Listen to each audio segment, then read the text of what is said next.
Welcome, everyone, to Talking Textiles. I'm Jasmine, a member of ATA and the Vice Chairman of the Emerging Technologies Advisory Council. I'm also the Executive Director of the Textile Technology Center at Gaston College. The goal of this podcast is to get to know the wide variety of positions and markets that make the advanced textiles world turn.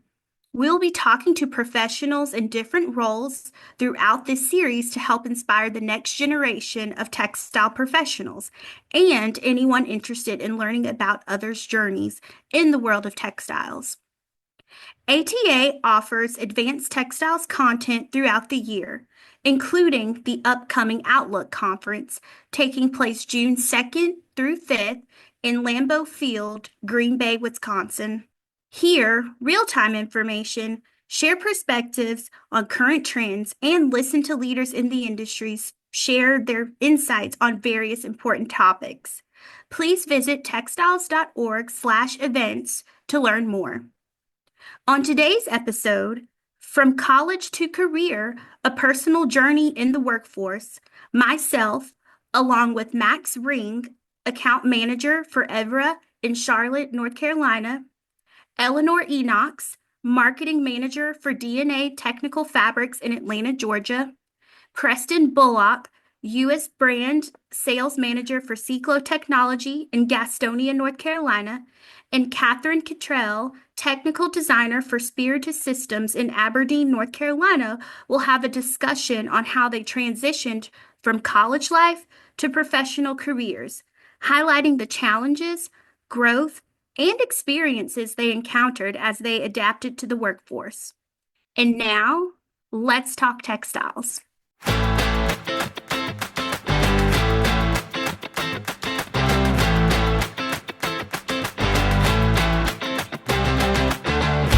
I'm Jasmine Cox. Today, myself, Max Ring, Eleanor Enochs, Preston Bullock, and Kathryn Kittrell are your featured guests. Welcome to the podcast. So first, I will have Max Ring introduce himself, followed by Eleanor, Preston, and Kathryn. Thank you, Jasmine. Hey, everyone. I'm Max Ring, account manager here at Avera in Charlotte, North Carolina, formerly Stein Fibers. We just had a quick rebrand. I'm a North Carolina native, lived my whole life here, went to NC State, majoring in textile engineering. And, I've been working for about 2 years now at Avera and working there since I graduated college. Hi, everyone. My name is Eleanor Enochs, and I'm a recent graduate from NC State as well. So I graduated from the Wilson College of Textiles just this past May of 2024. And starting in October, I'm now working for DNA Technical Fabrics as their marketing manager. So I am based in Atlanta, Georgia, and some of my main responsibilities are expanding our digital presence, like our social media page and our website, and then also being customer facing. So, and attending industry events and things like that. So happy to be on today. Hey everybody, my name is Preston and I work at Parkdale under the Advanced Materials Division as a brand sales manager for Cyclo Technology, which is a biodegradable additive that's designed to reduce the impact of microplastic pollution caused by synthetic textiles. I also graduated from NC State University in the Wilson College of Textiles, go Pack, in 2021 with a major in fashion textile management with a concentration in fashion development and product management. And it's hard to believe that I have been at Parkdale for almost 4 years now. Hey y'all, I'm Kathryn Kittrell and I also graduated from NC State, Fashion and Textile Management. I actually graduated in 2020, so somehow I've been out for almost 5 years. I've been working at Spiritus Systems since graduation, and I'm the technical designer, so I am in charge of all the tech packs and processing all of our products, which we are a tactical gear manufacturing company. That is impressive. Thank you all for that introduction. You guys have accomplished so much in your short time post undergrad. And so now I want to understand what were you guys looking for in your initial job search? So if you think back to your senior year or, whenever you finished school and started looking for that job, what were your priorities when you were looking for that job? What were things that stood out to you? I can talk about this one first. I had four big things in mind, I would say. One thing is that I knew I wanted to stay within the textiles field. So, coming from my major in marketing, I wanted to find a job that would allow me to learn more about marketing and textiles.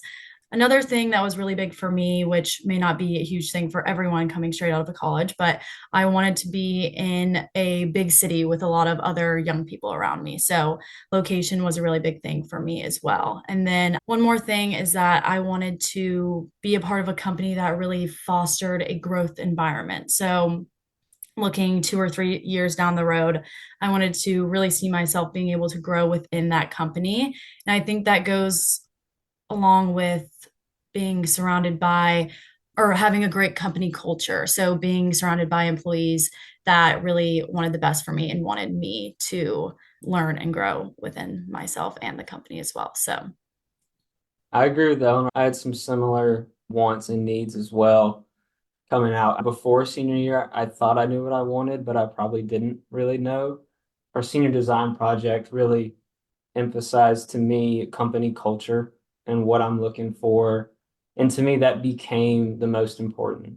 Before that, I've seen this a lot at not the trade shows, the career fairs, the Wilson College of Textile sustainability and a sense of making the world a better place is really big for all of these kids coming out of school. And it was for me as well. So that was part of it. I learned the main thing for me is that company culture and a sense of responsibility and ownership in whatever role I have. I definitely agree with both of you on that as well. I was initially looking to work at an apparel brand, actually, being in textiles and being on the fashion side of the fashion textile management major. I really thought that that was the right path for me, but I was looking for an apparel brand that had sustainability goals, like Max said, just a sense of responsibility and kind of wanting to leave the world a better place. Like Eleanor, I did want to live in a bigger city. However, I did want to be closer to home, and home for me is Gastonia, North Carolina, which is actually where Parkdale is based. But I definitely wanted to live in Charlotte or somewhere in North Carolina. And I also wanted a company that was willing to take a chance on a younger graduate. I know a lot of different companies and brands and retailers really maybe want people with a lot of experience, which was not something that I could really provide at that time. However, I think that, like Eleanor was saying, a company that's willing to allow somebody like a young graduate to grow and foster those kinds of relationships was really important to me. Yeah, I agree with that. I also was on the fashion side, so I thought I was going to work for some fashion brand, which for my senior year, my initial wants and needs at the beginning of senior year were more of like fashion brand. I wanted to stay close to Raleigh for at least a few years. I wanted to do like assistant design because at that time I thought I wanted to do more like straight up design work. But by the end of my senior year, it was COVID. So the jobs were kind of not there, which is where my wants and needs kind of shifted more because I needed a job. I was graduating. So it pretty much became textile job within location of Raleigh. And thankfully, ATA actually helped me out a little bit. So my current bosses met, I don't know if anyone else had Dr. Kate at Textiles, but they met her at the Women in Textiles conference. And so I actually got connected through her, which is super amazing. But yeah, my wants and needs definitely shifted more to only location because of COVID. That's an amazing point, and thank you all for sharing your perspective and your insight on kind of what your initial focus was and maybe how it shifted or things that you compromised on or other things outside of just salary, right? There's so many other factors that play into applying for a job, accepting a job. But if we think about textiles in general, it's such a broad industry. There's so many disciplines, whether you are on the business side, merchandising, the technical side. I mean, you can literally do whatever you want within the industry. And I think this is some good advice for current students that may be listening, whether they're at NC State, your alma mater, or other institutions. There are opportunities outside of the vision you have for yourself, right? I was guilty of that in undergrad where I told myself I'm never working in manufacturing. Like, oh no, that's not what I want to do. And you kind of pigeonhole yourself. And this industry is so broad, it's really good to get as much exposure and as much experience as you can. And once you gain that experience, you eventually will find that position that you're looking for, right?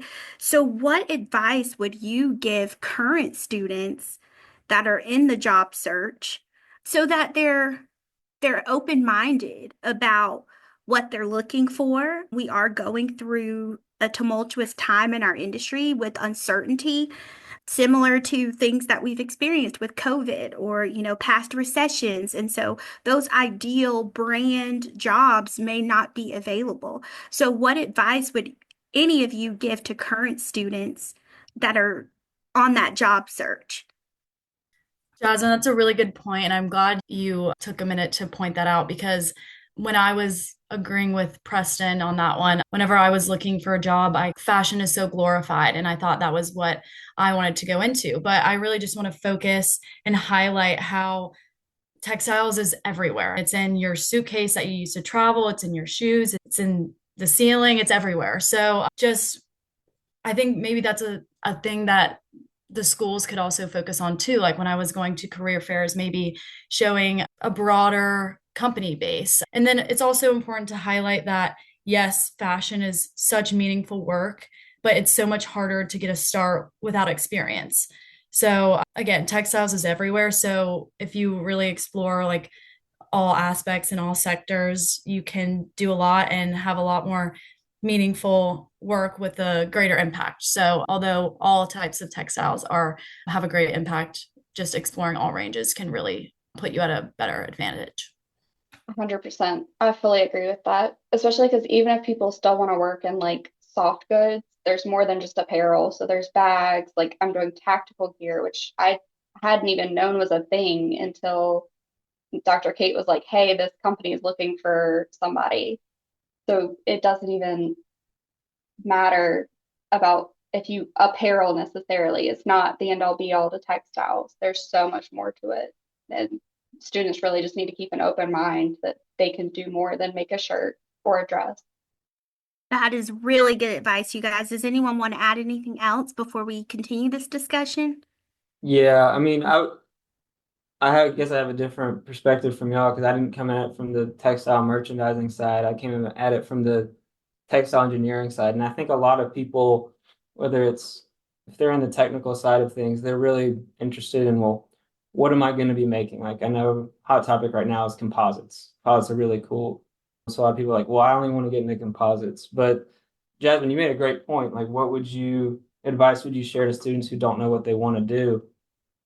Own that you don't know what you want to do. Maybe I think what's really important is you might know what type of company you want to work for, big or small. What's the workplace culture going to be like? And do you have any geographical wants or needs? I mean, I think who you work with, especially for your first job and what your roles and responsibilities will be more important than what exactly, if you see yourself as a fashion designer, you don't necessarily need to do that out the gate. What's your first experience going to be like? Right. Because I think that foundation is key because at the Textile Center, we work with over 200 companies annually. So that includes retailers, brands, suppliers, vendors, and no matter what company you come from, you have to have that basic foundation of just textile knowledge, right? So the key is just getting an understanding of how these companies work, getting a grasp on applying your degree to your field, no matter what the job title is, right? Those are all important things. So hopefully you listeners that are still in school take that into consideration. If I could add just one more thing, I think that just because it might not be, quote, the sexiest job out there doesn't mean that it's not going to be a great place to get started and to begin your career. Although I work for a manufacturer now, I still get to work with some of the biggest retailers and the biggest brands in the world and make an impact that way and actually have a further reach because I am at a manufacturer and a sustainable technology brand. So I get to work with all of these awesome, awesome companies, even though I wanted to work at just one, apparel brand when I was starting my initial search. So just because it might not be what you think at the time is the coolest place in the world, once you get in there, you actually start to realize, okay, this is one of the coolest places in the world and it has a bigger reach than you might think. Yep. That is definitely true. And so now I want to kind of switch over to your personal experiences in the workplace. So you guys have all been removed from college for a year to 5 years or so. So what are some things that stand out to you, whether that's accomplishments in the workplace, achievements, maybe projects that you've worked on, or just different memories that you have that are positive that you want to talk about? From my experience, I want to go back to the topic of fostering a growth environment. So, especially being my first job out of college, I wanted to be able to really grow and learn from my first job. So, I can just talk about some of my experiences that I've gone through so far. So, actually, about a month ago now, I was able to speak on a panel about bridging the gap between academia and the industry at ATA's Women in Textiles conference. And my company, DNA Technical Fabrics, was the gateway or opened the doors for me to really do that. So, I never thought just 1 year out of college I would be speaking on a panel in front of 200 industry leaders. So that's really pushed me out of my comfort zone and allowed me to grow in a way that I never thought I would be at this stage of my career. And then additionally, on top of that, I actually was challenged with creating an internal newsletter for my company all on my own. So, of course, with other inside help, gathering information, but I created and put everything together on my own. So that was a really big accomplishment that I was able to do. And of course, just being customer facing, being able to attend trade shows on behalf of DNA. And then I'm actually also building a concept room in our company, in our facility. So those are some things that I'm proud of, that just a year out of my career, I've been really given the opportunity to grow and learn a lot. So Wow, that's a lot for 1 year in. it is, but it's been great. So I Yeah, appreciate all the opportunities. yeah, that's awesome. And for me, I kind of have something similar is just the amount of responsibility and how quick. I'm thankful how quick Vera, formerly Stein Fibers, has turned some responsibility over to me. And and the networking is really cool as well. I'll actually see Eleanor in a few weeks at Tech Steel. Maybe I don't know, she does everything. Maybe she'll be driving the truck and setting up the booth. But for me, the main thing is the turnover of responsibility to me so quickly.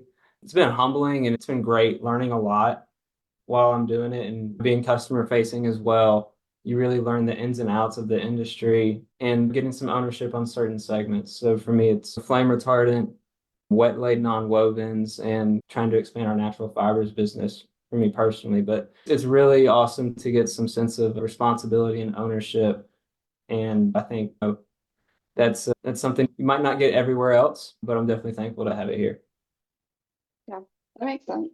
So I also really enjoyed going to a bunch of the conferences. I've attended Women in Textiles in the past and all of the other ATA stuff, which is super fun. I don't tend to get to go to a lot of them as speaking on the responsibility, it's both a blessing and a curse. I love being able to own all of my own things, but I am the sole person responsible for all of our tech packs and documentation. So it's sometimes heavy. But I did actually, one of my proudest things is I helped develop and I ended up spearheading the development of our digital product library. So it's a lot easier for the production floor to track all of the documents and actually use them as resources. I think for me, just starting out as an intern for Parkdale, I kind of was a project manager for a lot of different things, and not only in the advanced materials division, but with our spinning business.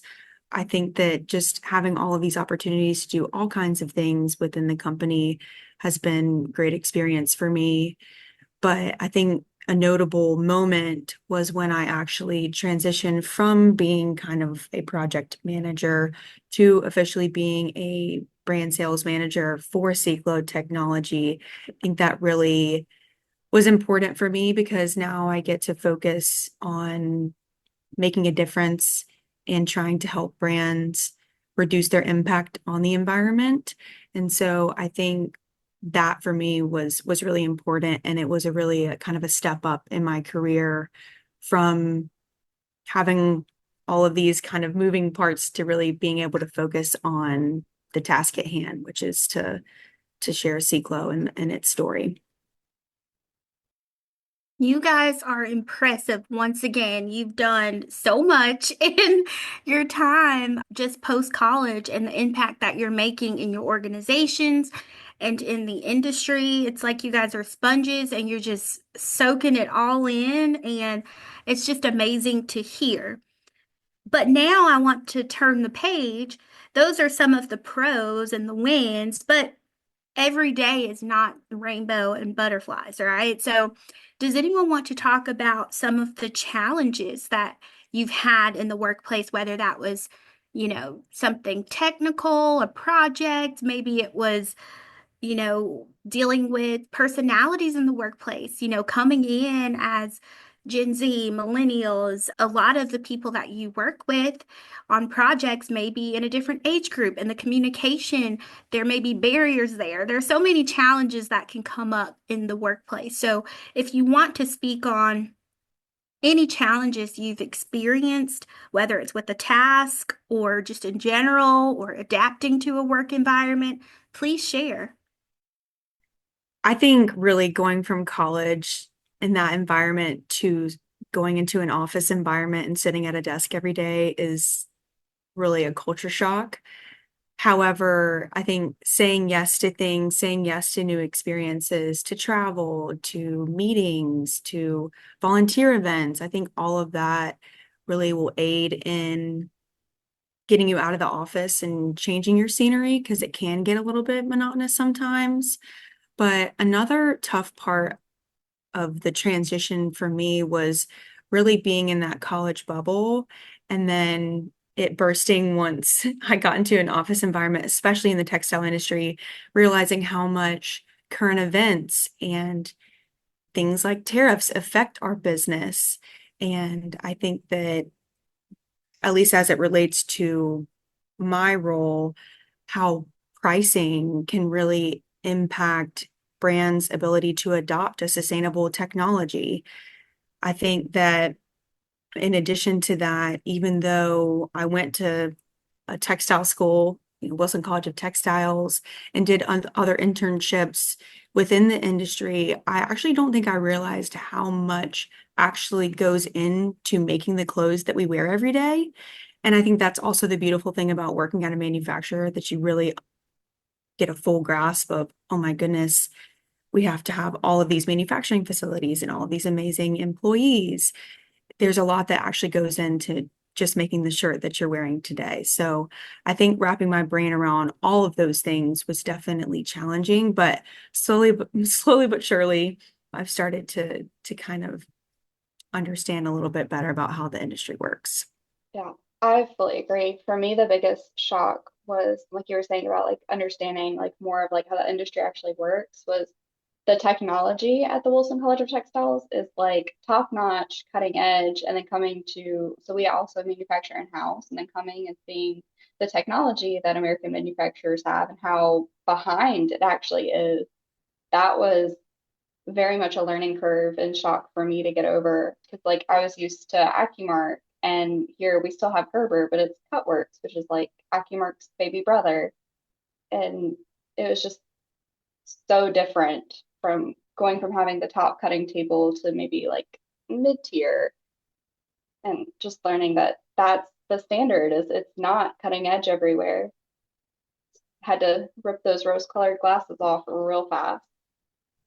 Just to add on to those points, I think as young professionals in the industry, it's really important that we support one another and create a sense of community wherever is possible. This field comes with a pretty steep learning curve. It can be overwhelming to absorb so much information in such a short amount of time while you're training, or especially in an industry that's as established and tradition rich as the textiles industry is. So, of course, there's a wealth of legacy knowledge and long-standing processes, which is a huge value to the textiles industry, but it can also make it really challenging to drive meaningful change. So I think that's why opportunities for formal training or just continued learning is so valuable, and why like conversations like this and bringing young people together is essential.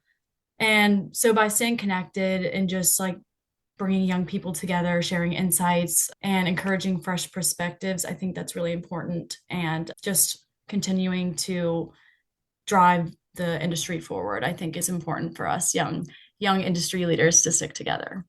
I agree. There aren't very many of us, honestly. Exactly. Yeah. We got to stick together.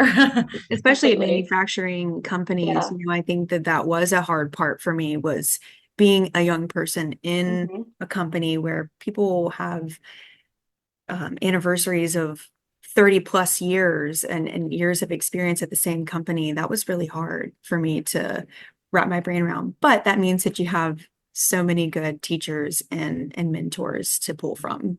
Yeah, and I will say from my experience, a lot of these people are very happy and eager to share knowledge and just facilitate connections with our next generation, with us. So, and that's really positive. And it's good to see.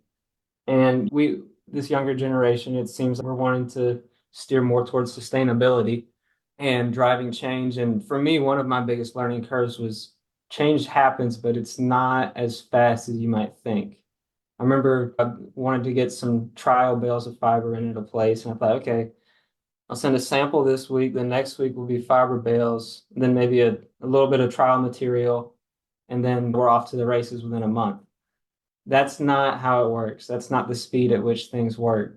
I'd say yes, change is it's always happening, but maybe not at the speed that we're used to. And I don't say that's a bad thing. That's just the way industry works. And at the same time, Preston touched on this, which that creates challenges when the global trade is, as how would I put this in nice words, unpredictable. It's very unpredictable right now. So that's been one of the largest challenges for me personally, is just navigating these global trades. And price increase conversations are never easy, but that's kind of where most stuff is heading right now. And that I'd say the number one challenge for me though has been time management. I think that's the number one skill.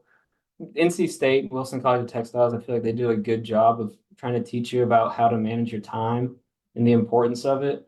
For me, that's the number one skill that I've been trying to just continuously improve on in my current role.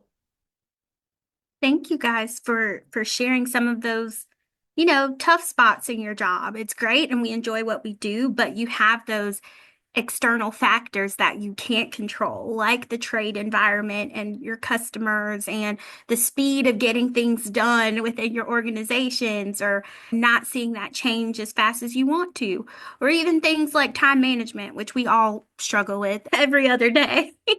But one question that I want to touch on, and I think all of you mentioned this within your last answer, is mentorship and networking and the importance of that. And I don't think, as an undergraduate student going into the industry, I don't think I realized how important that would be. I think I went to a few conferences as an awkward undergrad student, and you just stand in the corner with your other classmates and wait for someone to introduce you to someone else. But Maybe you guys can speak on how mentorship within your workplace or within the industry has helped you with your job, as well as networking. You mentioned some of the ATA conferences you've been to or trade shows, the value of attending those and advocating for yourself, even as a young person in the workplace, because a lot of times more seniored members, they're the ones that get to go to the trade shows. They're the ones that are more outward facing. So, any advice for young people listening on how to get exposure to those opportunities for networking and mentorship, and maybe some tools that you've used to do that? Yeah, so I was really lucky that Nicole, one of our owners, she's actually, I think she's on the board. Is that what it's called? I don't know what her title is actually for ATA, but she's really involved with ATA. And so I was really lucky that when I first got here, it opened back right after COVID ended. She took me along with her to the Women in Textiles event. And those are, if you're a young female, those are fantastic. Those are my favorite conferences that I've ever been to. I do wish that I had taken advantage of it more my first year going because I was green. I didn't know anybody. I've been shy my whole life. I did the stand in the corner and don't talk to anybody. But thankfully, by the next time I went, my confidence had grown and that I knew what I was doing. And so I talked to more people, and it was amazing just to network with people and learn the breadth of knowledge that people have and learn about all the different things happening. And you just make so many great connections that can help you both professionally and personally. So I would highly recommend anyone go if they have the opportunity. And even if your company doesn't go to those events, you can go by yourself. I actually ran into one of my friends from state who she went on her own. She asked her company, like, hey, this is something I want to attend. Can I go? And she went. Yeah. And I mean, never hurts to ask, right? I mean, the worst Yeah, they can say is no. And I'd say when you ask, maybe have a plan as well. Don't just say, yeah, hey, can I go? It'd be fun to hang out with these people. Maybe yeah. think, how could this be a good return on investment, return on time for the company as well? Yeah. And even if Um, the company won't pay for it, I think it would be worth it to try if you can swing it yourself. I mean, just for the connections alone. yeah. And I think as far as mentorship goes, for current students, I'm not sure about Gaston College or other textile colleges or educations, but I do know at NC State there's a blend mentorship program. For me, that was really it's a pretty new program, and for me that was really helpful. And now it's full circle. I'm now a mentor for the blend mentorship program. Not sure how much knowledgeable mentoring I can do only 2 years out, but it's a great experience. And I think also seek out people within your own company. Maybe they have a similar background or you're in a similar role or something like that. But like for me, there's a few Wilson College of Textile grads at Avera, and they've been amazing helping out. And lastly, I'd say if you have some type of textile background going into the industry, just keep in mind that you are probably shaving off, depending on what you're doing, 6 months to a year and a half of training time for your company. That's awesome. So I just keep that in your mind as well, that you're already coming in with a lot of value and you can hit the ground running if you have a background in whatever you studied or whatever experience you have in the past.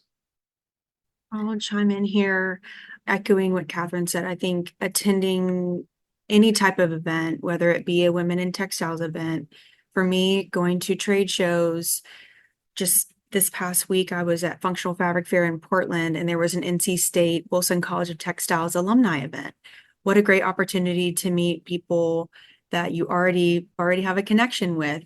And so saying yes to those things is very important. I think at the beginning of my career, I was really nervous to attend these events, especially attend these events alone. But I think that we all need to realize that we are the future of our industry. So our presence at these events is very important. We can't just have all of these industry veterans attending these events and them being the only people there. We need to be getting ourselves out there, making those connections, because I think we've all heard this a million times. It's not what you know, but who you know that really matters. Specifically at Parkdale, I have had many, many mentors throughout the past 4 years that I've been here, but specifically my direct superior, Cheryl Smyer, she's the vice president of the Advanced Materials Division at Parkdale. And like Max was saying, seeking out those mentors within your own organization is really important. And I have definitely found a mentor in Cheryl. She has really taught me everything I know about professionalism, communication, how to conduct yourself in a meeting, how to host a customer dinner. I mean, all of these things that really you don't learn at school, you really would only learn with experience and learning from somebody who has had, 20 plus years in the industry. I am forever indebted to her and really the whole Parkdale executive team. But Cheryl's really been an amazing role model for me, and I'm lucky to call her a mentor and a friend too.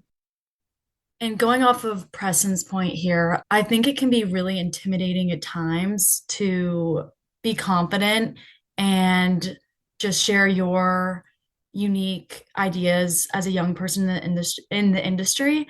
But I think it's really important to just share your ideas and be confident in them. And I think being or having a mentor can really boost the young generation's confidence.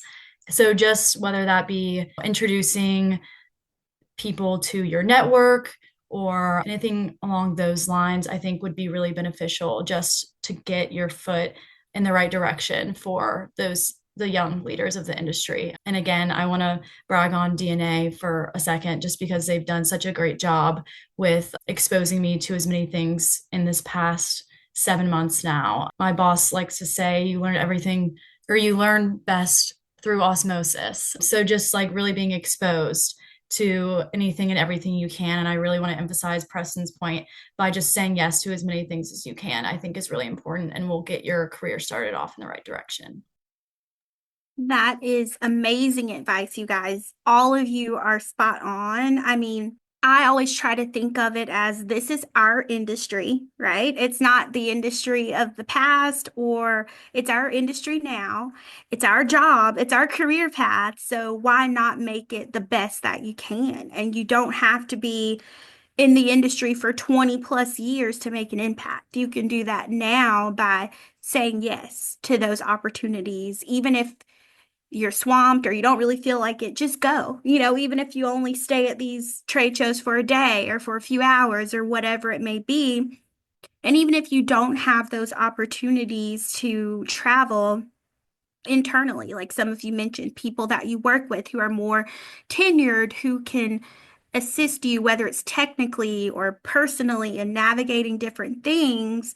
That's all important for advocating for yourself and growing. And, hopefully we can see that change that we're looking for. If we think that sustainability is the future or a certain technology is the future, you can't advocate for that if you're not at the table at these events, right? So it's really important, if you're listening, to get connected with ATA and with people in your organization. So now we're coming up on time, but I want to keep some discussion going. And I think this is a great segue. So, do you guys have any advice for employers or even educators that are training this next generation of textile leaders? As an educator, what can they do to make sure the students have the best skill set, whether it's technical knowledge or soft skills, things that are kind of intangible that they need to succeed in this industry? And then for employers that are listening, I know they're listening to see how they can recruit the next generation of young workers, but what are some advice? Some of you touched on it, maybe not having the state of the art equipment, or maybe not having opportunities for professional development for people within their organizations. What are some advice that you all can give employers and academia? The first thing that comes to my mind, and specific to academia, and this is in relation to NC State, is I know NC State offers a career readiness class, but it's an optional course. And pretty much the purpose of the class is to kind of prepare you for looking at jobs through LinkedIn, prepare you for interviews, just networking, pretty much anything career related is in this curriculum. So I think if that were to be a class that could be offered at all schools or just somehow make this class required. I know I would have really benefited from this class if I had the opportunity to take it, but in some way, shape, or form, just integrate that sort of career readiness into curriculum at academia schools. Yeah, I agree. I think that would have been really beneficial. I'm not sure if I just didn't know about it or if that was a thing when I was at state, but I definitely think I would have benefited from being a required course. Yeah, I think one thing for me is just to continue in NC State, Wilson College of Texas. They do a great job of this already. Just making sure that academia is always lined up with the companies that and the new technologies that are out there and training what really matters. So, for example, there's non-wovens plants going in all over the place now, but you've seen offshoring of knitting and weaving. So maybe, at NC State, for example, if you want technical knowledge, maybe now you focus more on training kids to go into non-wovens companies than traditional knitters and weavers. Not to say that there's not traditional knitting and weaving here still, and not to say that's not a skill that's needed, but I'd just say to continue in academia to keep up. And also it's on the employers and industry to continue to reach out to academia to just make sure that we're training the next generation to be up to date with the best skills. I think, at least just for employers, take that chance on the young graduate. I think all of us on this podcast were once young graduates and might not have had that experience that was necessarily required for that position. But there are a lot of eager and capable young people at your school or at NC State or any other college that want to learn. They want to dive headfirst into the industry. They'll say yes to things. They'll bring change to your organization, but they just need an opportunity. And we know how to use computers. Yes. Very important. But I think as far as just a kind of another last thing for me, those manufacturers, such as the ones that we all work with, I think encouraging those types of, sorry to use this word again, but maybe non-sexy jobs or non-sexy companies, get out there to the schools, attend those career fairs, spread the word about how important you are to the industry. I think that in classes that we take as freshmen, we really learn a lot about fibers and yarn spinning and fabric manufacturing and dyeing once we start our degrees. But as we get more into our majors, for example, fashion for me, I really forgot about the manufacturing side of things. Now I'm at a manufacturer and I had to relearn and reintegrate myself into that jargon and understanding what it actually means to be a spun yarn or a filament yarn. So I think getting out as a manufacturer and as such a backbone of our industry, getting into these schools and educating all of these future young professionals about how important we are might hopefully foster more young people in manufacturing. Yeah. And also the diversity of the jobs that are out there. I mean, especially with a lot of us having a background in fashion. I mean, the apparel is pushed really hard because like going to career fairs, it was all apparel companies with a few like spun fibers like thrown in there. But it was primarily apparel. But there's so many other textile jobs out there that students just don't know about and don't know to go look for. Yeah.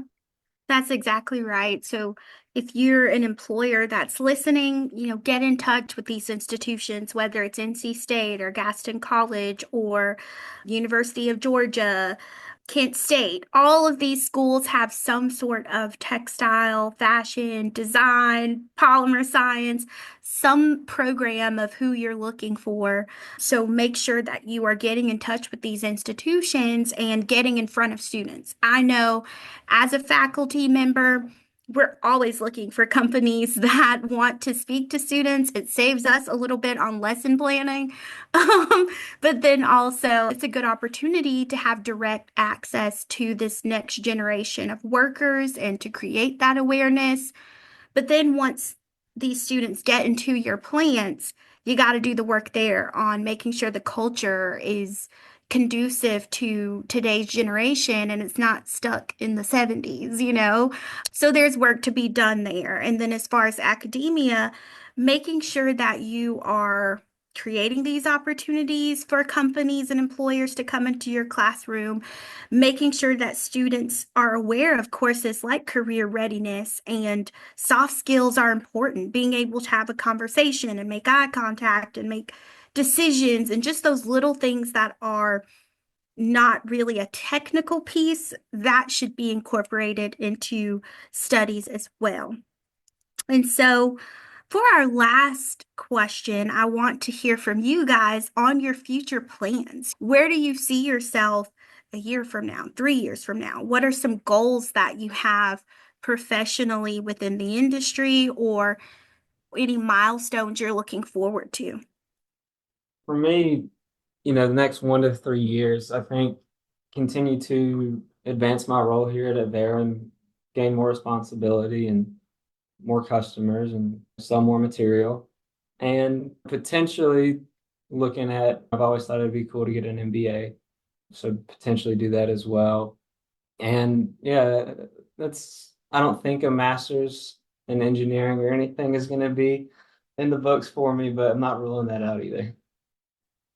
I agree with Max on I just started about 7 months ago in my role now at DNA Technical Fabrics. So just continuing to grow within that role and hopefully expand my responsibilities. I really want to grow our marketing function at our company and then just continuing to be a voice of inspiration for young people who maybe want to get into the textiles industry, hopefully being able to speak on more things like this and just connecting all of the young leaders of the industry. I want to be a voice of inspiration and just hopefully being able to gather us all together more. That's my goal. I love that you want to do that so early on because that's one of my goals for my future is to be more involved. And I wish I had started earlier, younger than I am. Because I feel like I've been to several events, but I was not confident in myself at that age to do the things that you're talking about as I am now. But I love that you're doing that so young. Thank you. Yeah, it's great. More of us need to be doing stuff like that and getting involved because they aren't going to accept Gen Z as easily. Although technically some of us, I don't really know what I am, to be honest, but they're not going to accept our age range without us actually stepping up and stepping into the roles and doing it confidently. And I want to give a shout out to the ATA's Women's in Textiles Conference because we had there was a keynote speaker who talked a lot about confidence and I took a lot of great notes and learned a lot from her. So again, if either of you, Kathryn or Preston, have the opportunity to go to that, I definitely recommend. Yeah, I missed that one this year, but I'm really sad about that one's my favorite. They always have such good keynote speakers. Agreed. I went to the one down in Charleston and it was really a great experience, especially sharing that with some other women in my organization. It's definitely important to foster those relationships as well. For me, I think definitely a goal of mine is just to overall be more confident in the technical side of our technology. I would like to be a key account manager for Ciclo Technology in the next couple of years, just getting as many brands as possible to adopt Ciclo and really allow them to, reduce their impact on the planet. I think that's definitely a passion of mine is really bringing sustainable solutions to brands. And I think that in the next 1 to 3 years, we'll definitely get more and more brands adopting our technology. All right. Well, thank you all for your time. It's been so great connecting with you all, getting to know you all.